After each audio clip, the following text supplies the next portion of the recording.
नमस्कार मैत्रिणींनो, पावभाजी अशी डिश आहे जी लहानांपासून मोठ्यांना सर्वांनाच आवडते. पण बऱ्याच वेळेस आपण जशी बाहेर पावभाजी खातो ना, तशी पावभाजी घरी बनवायला गेलो तर तशी टेस्टी पावभाजी आपल्याकडून बनवली जात नाही.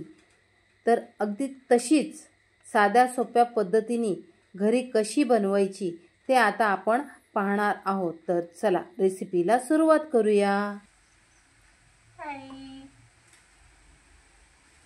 ही असा पाव तोडायचा, असं भाजीत टाकायचा आणि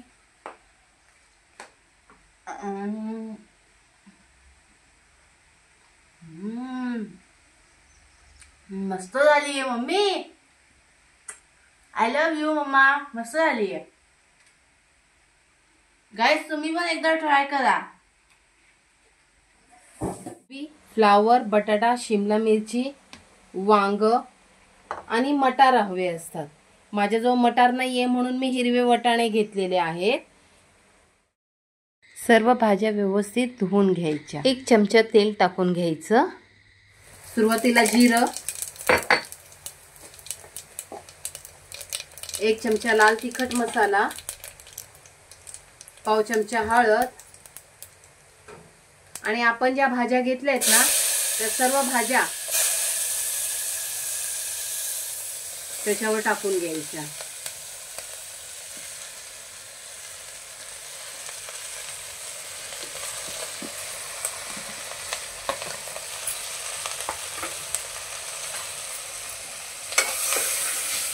व्यवस्थित असं सगळं 2 मिनिटं परतायचं, हलवून घ्यायचं.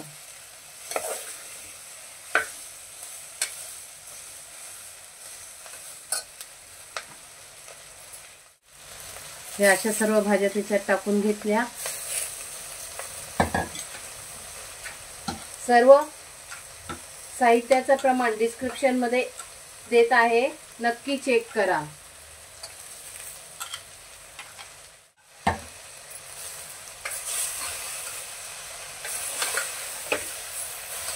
चवीनुसार मीठ टाकून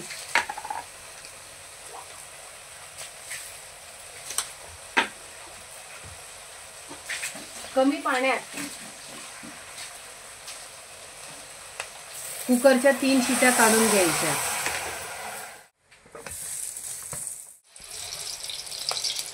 दोन चमचे तेल घ्यायचं आणि त्याच्यात बटर घ्यायचं. तेल टाकून बटर टाकलं ना तर आपलं बटर जळत नाही. असं तेलावर बटर टाकायचं.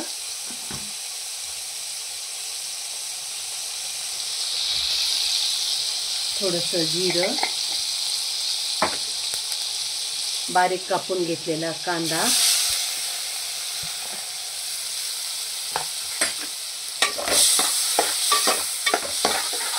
कांदा चांगला गुलाबी रंगावर परतून घ्यायचा.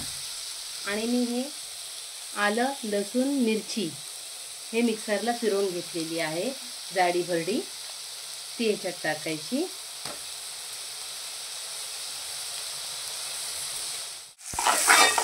असं आपण टाकून चांगलं व्यवस्थित परतून घ्यायचं. त्याच्यावर लाल तिखट मसाला, हळद, आपण सुरुवातीला सुद्धा लाल तिखट मसाला टाकलेला आहे म्हणून कमीच टाकायचा. मी इथे एव्हरेस्टचा पावभाजी मसाला घेतलेला आहे. तुम्ही कुठल्याही कंपनीचा, कुठल्याही ब्रँडचा पावभाजी मसाला घेऊ शकता. तो 1 चमचा टाकून घ्यायचा.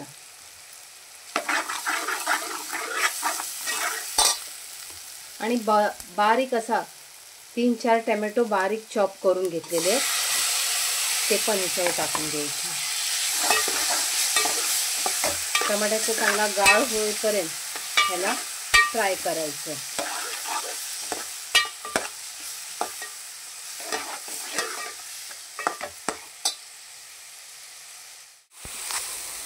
आता आपण कुकर उघडून बघूया. हे बघा, आपल्या सर्व भाज्या चांगल्या व्यवस्थित शिजलेल्या आहेत. आता ह्या भाज्या आहेत ना, असं मॅशर घ्यायचं. त्या मॅशरने आहे ना असं सर्व मॅश करून घ्यायचं. जो मॅशर नसला तर आपल्या घरात रवी असतेच.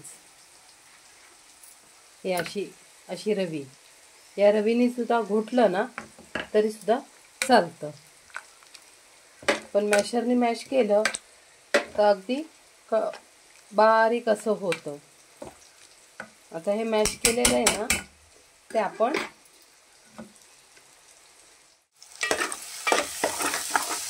ह्याच्यात टाकून घ्यायचं.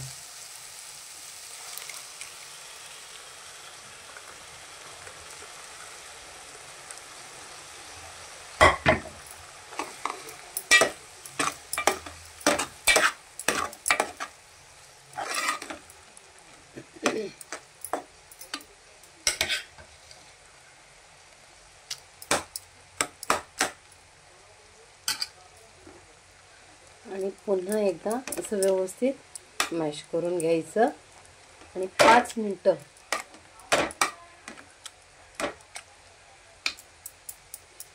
चांगलं त्याला शिजू द्यायचं. हे बघा, आपल्याला जेवढी पातळ हवी तेवढी पातळ करून घ्यायची. काही लोक ह्याला खडा पावभाजी पण, म्हणजे ज्यांना खडा पावभाजी हवी असते ते लोक भाजी अशी मॅश नाही करत. पण आपण पूर्ण भाजी मॅश करून घेतलेली आहे. गाड्यावर जशी भेटते ना ती लाल रंगाची असते, म्हणून मी इथे थोडासा फूड कलर घेतलेला आहे. तो फूड कलर आपण ह्याच्यात टाकायचा. जर तुम्हाला फूड कलर नको असेल तर तुम्ही त्याच्यात बीट टाकलं तरी सुद्धा काही हरकत नाही. पण मी इथं फूड कलर टाकलेला आहे. आणि असा अर्धा लिंबू घेतलेला आहे, तो लिंबू पिळून घ्यायचा.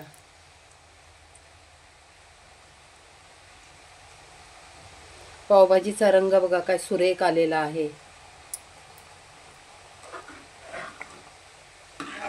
आता 5 मिनिटं बारीक गॅसवर ह्याला चांगल्या रीतीने उकळून घ्यायची. भाज्या तर आपण अगोदरच शिजवून घेतलेल्या आहेत, पण सगळं एकजीव व्हायला पाहिजे ना, म्हणून 5 मिनिटं मंद गॅसवर ह्याला चांगल्या रीतीने उकळून घ्यायचं. आणि वरून कोथिंबीर टाकून घ्यायची. हे बघा, आता ही वरून अशी थोडी कोथिंबीर टाकून घेतली की आपली इथं पावभाजी पूर्ण झालेली आहे. थोडी थंड झाल्यावर ही पुन्हा घट्ट होते. मग घट्ट झाली तर मग त्याच्यात तुम्ही थोडंसं हवं तसं त्यानुसार पाणी टाकून घेऊ शकता. आता मी गॅस बंद करते. हे बघा, अशी मस्त अशी पावभाजी झालेली आहे. आता आपण काय करूया माहिती आहे, जसे गाड्यावर पावभाजी बरोबर पाव दिले जातात ना तसे पाव बनवून घेऊया. थोडंसं तूप टाकायचं आणि आपण केलेली थोडीशी पावभाजी आणि असा पाव कापून घेतलेला आहे. असं व्यवस्थित लावून घ्यायचा.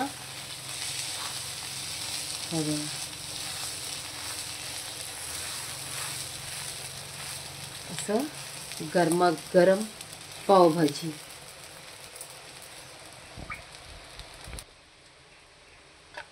अशी पावभाजी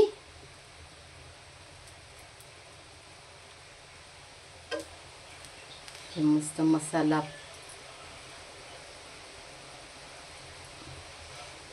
मसाल्याचे पाव आणि मस्त एक लिंबू.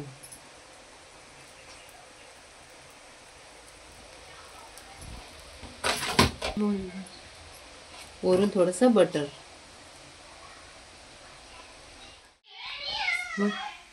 अशा प्रकारे आपली पावभाजी तयार झालेली आहे. मैत्रिणींनो, तुम्हाला जर माझी आजची ही रेसिपी आवडली असेल तर लाईक करा, शेअर करा आणि आमच्या चॅनलला सबस्क्राईब करा. भेटूया पुन्हा नेक्स्ट व्हिडिओ मध्ये.